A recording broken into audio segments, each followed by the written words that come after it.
By the time Mr. Bessler wrote most of the documents that we have access to, he was a pretty cynical person from his personal life experiences. He definitely seems to want to get the information out to someone in the future, but it's very clear he's not going to make it easy. We're back at drawing number 1. When I'm going through Machine and Track Date, I have found that there's actually 4 different categories that I'm drawing clues from, and I'm sorry to say that sometimes these clue classifications have to randomly jump. What's good for one drawing will be different in another drawing. So the 4 different categories are either a word or a phrase that is in the text. And I find several of them that most people kind of write off. Yeah, light bulbs come on when I read certain things. The second category for me is the NB symbol. We have found that NB symbol in a few different places. It's actually a Latin abbreviation that stands for note well. To put it in current American vernacular, probably the best image in your mind would be the boy in the corner with a dunce cap and somebody smacking him in the head with a ruler saying, "Pay attention." So that NB symbol has become very important for me. Unfortunately, it is passed over by a lot of people. The third category is the drawing itself, or 2 drawings that are side by side numerically that are extremely similar, but there are some distinct differences. Those pairs of drawings really seem to be a comparison or a contrast between the one-way wheel and the two-way wheel. Of course, a lot of the difficulty later on, Bessler does switch the order of the one-way wheel is first and the two-way wheel is second, and then makes it opposite, a drawing or 2 later, where the two-way wheel is shown first and then the one-way wheel. We'll go through some clues that I think make it easier to understand parts of that. And the 4th and last category that I have to use is the overall number system. There does seem to be particular patterns, as I pointed out on my website. The drawing numbers that are multiples of 10, like 10, 20, 30. A lot of those drawings seem to have been done completely independently. A lot of them are much more artistic. They are detail. A lot of information is involved. And that's interesting in itself. The other number system that really sticks out to me is probably as a result of time Mr. Bessler spent with a Jewish rabbi. The Jewish Hebrew world, certain numbers mean certain things. And the number 1 just happens to be the quote-unquote God number, the ultimate center of everything. So if this numbering system is true, this number 1 drawing is probably the most important drawing to understanding Bessler's wheel. That's what we spent all that time on the last video explaining about that radial line from the center axle to the rim. Continuing with the Hebrew numbering system, here are 3 important numbers that are all sitting right side by side. The number 6 represents the number of man. This is, after really pulling in this numbering system, I kind of laughed at looking at this one, because a lot of the pendulum devices that I made really follows what you see in number 6. Number 7 is the number of completion. Perfection, sort of, but it's more of a number of completion. The world was created in 7 days. The number 8 is the number of new beginnings. This would be, for me, the two-way wheel. But number 7, as far as I'm concerned, actually shows the path of the weights in the one-way wheel. Number 8 is a representation of the two-way wheel path, but not as complete as we're going to see in a minute. If you really want to know the path of the two-way wheel, we'll have to go to this drawing. The last few words in the text of this drawing say that the figure does show the overbalance. To me, those are some pretty concrete words. The overbalance is shown. The problem is what you're looking at. What you really need to see is the confusion removed. To me, this is the path that the weights take in the two-way wheel, from the axle toward the rim and beyond the rim in this particular example. But literally, it's pretty amazing to think that those weights are going to be lifted in this area, and they literally traverse just about a straight line up into the fully extended position. How this is done, I don't know. Again, we have a set of drawings, number 48 and 49, that are identical enough to be called a pair. They are different enough to show the distinction between number 48 would be very similar to number 7, and it looks like the one-way wheel to me. What I want you to notice for a moment is the square drive assembly at the center of the wheel that operates conveyor buckets for the weights to come up to the center. In drawing number 49, we have a very similar square drive system at the top, and it is driven by the center. Now, what this is telling us is that probably the lifting mechanism or something similar to the lifting mechanism for 48 also operates in 49, but in a different position. It's up high up toward the top, as we saw from drawing 15.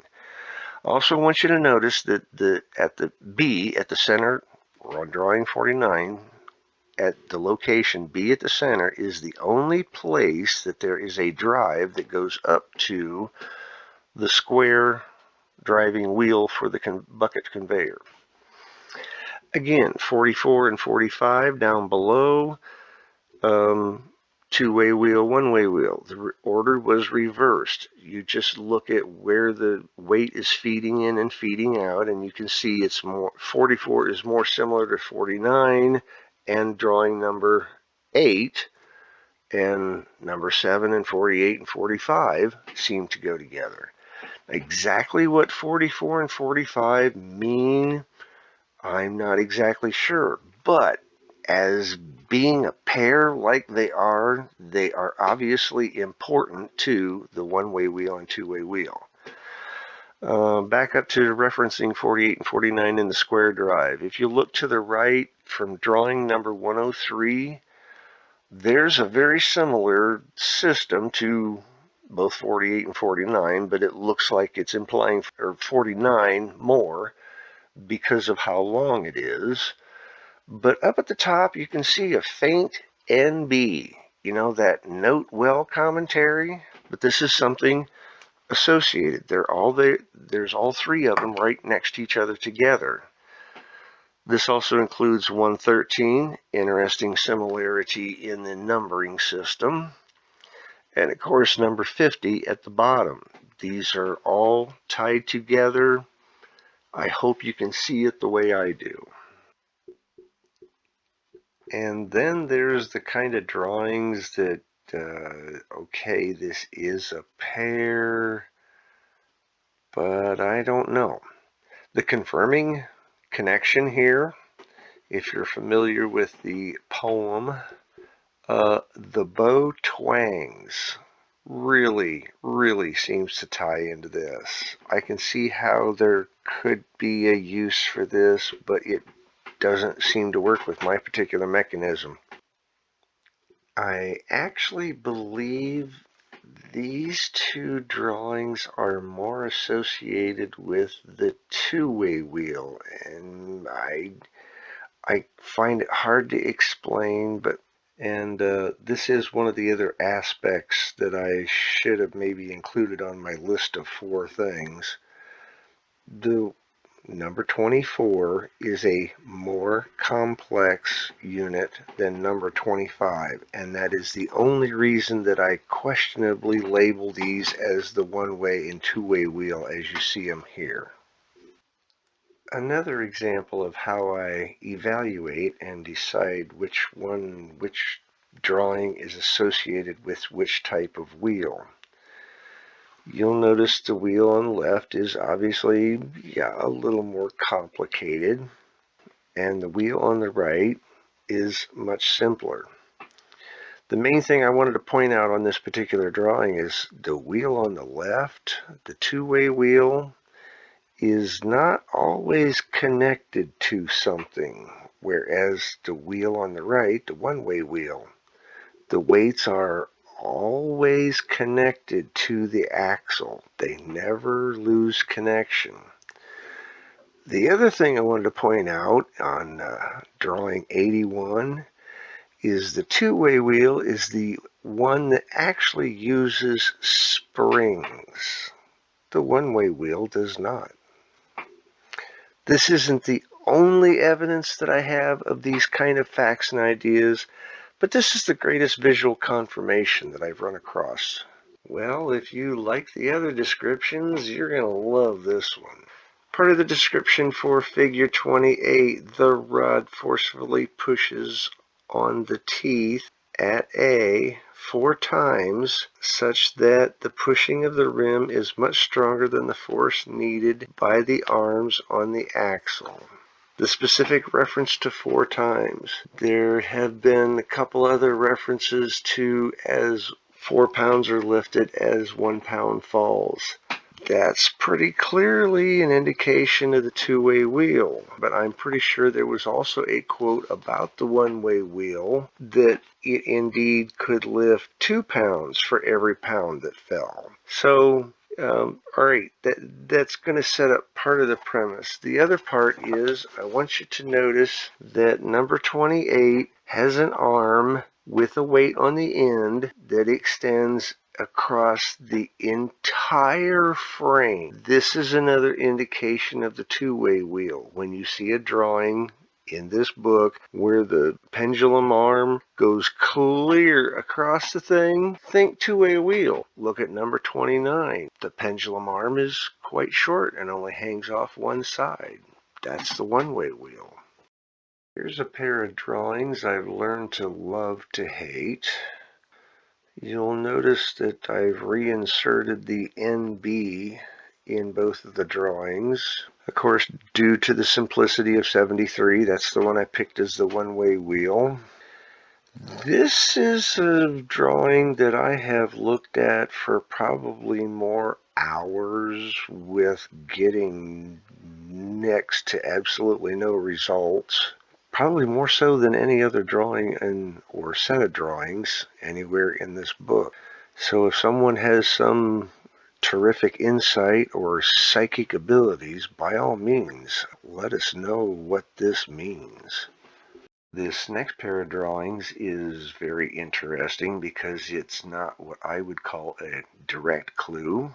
It is actually a clue for interpreting the drawings themselves. Here I've altered the drawings just slightly to highlight where these two weighted arms actually are in relative position. And you'll notice that below that, both of those arms, the next section, you'll notice that that weight is actually farther away from the rest of spring-loaded arms. Here I've rotated both of these drawings 90 degrees clockwise, and you'll notice where the arrows are, the green and red arrows. Now the weighted arms are in the correct positions for gravity. Like I said, this really doesn't have much to do with the wheel directly, but this is a clue on how to interpret certain drawings. Let me show you what I mean. The description for number 16 begins with, this model shows how the weights are connected together. For a long time, I was very confused about this drawing because it didn't make sense if this was the one-way wheel, and it also didn't make sense in a lot of ways if it was the two-way wheel. What I interpreted as it saying how the weights are connected together, For some reason in my mind, I jumped immediately to the 2A's. This would be accurate if it were for the one-way wheel. It would match up well with number 7. The only problem is the A's are 90 degrees out of phase from drawing number 7. So if we apply the rule of drawing number 60 and 61 to this particular drawing, we get, now the A's are in the correct position to identify the weight transitions on the one-way wheel. And here is drawing number 30 and 40. These are the lifting mechanisms for the one-way and two-way wheels. Okay, number 30, you'll notice the arms are kind of short there at F and B. And on number 40, the arms extend all the way from one side of the wheel to the other. On number 30, the wheel in the lower right-hand corner, if you apply the rule of 60 and 61 to this particular part of the drawing, you'll see that once again we're back at kind of drawing 7.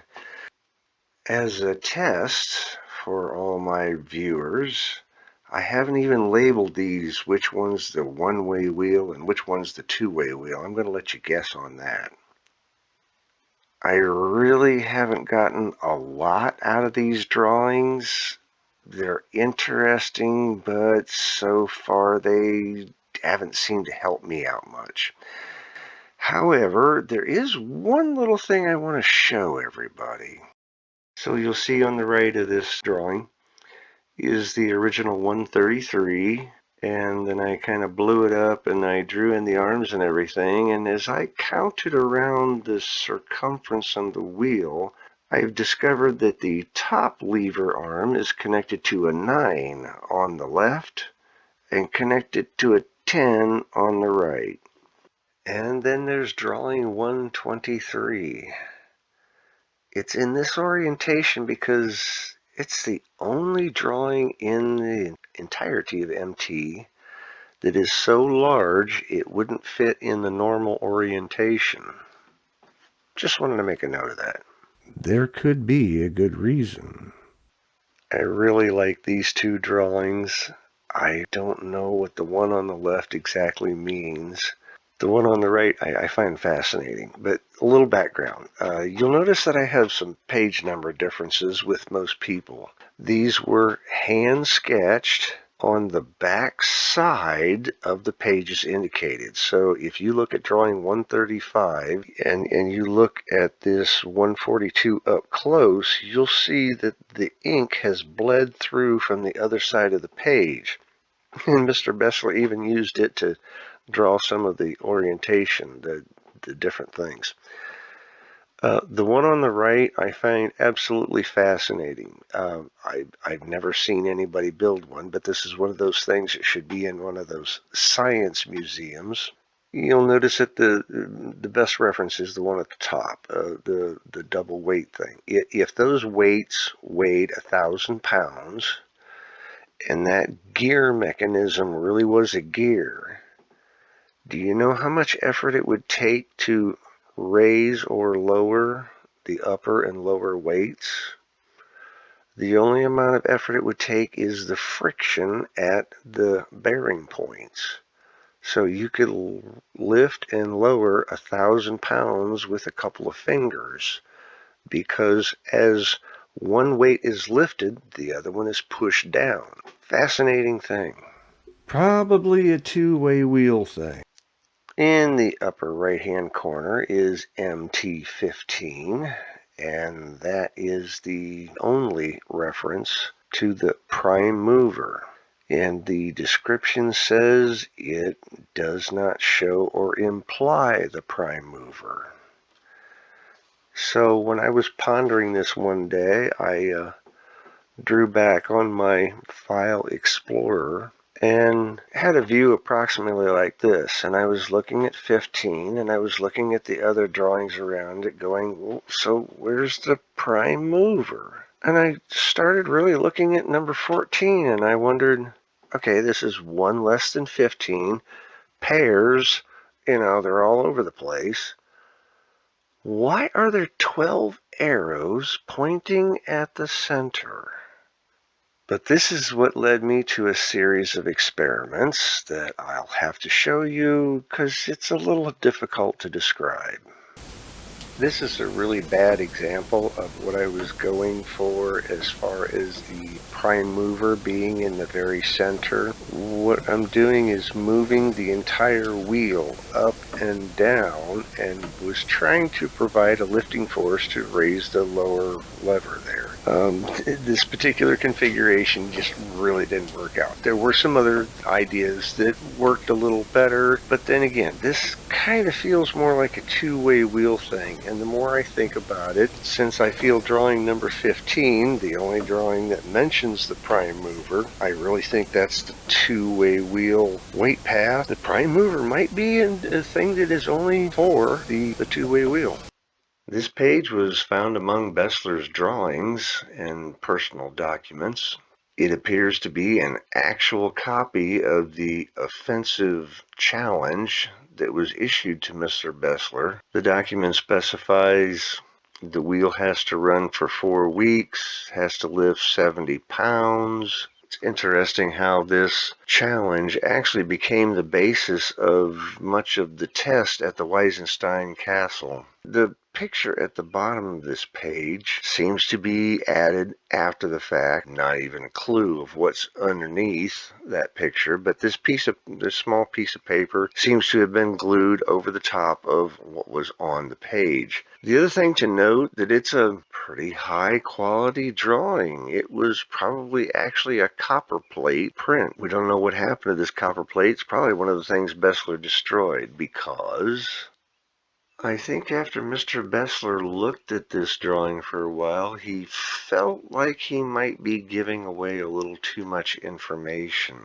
I do believe that because of the timing of when this document appeared and the differences between it and what I see on the two-way wheel, I really believe this is actually a depiction of the one-way wheel, the internal workings of the one-way wheel.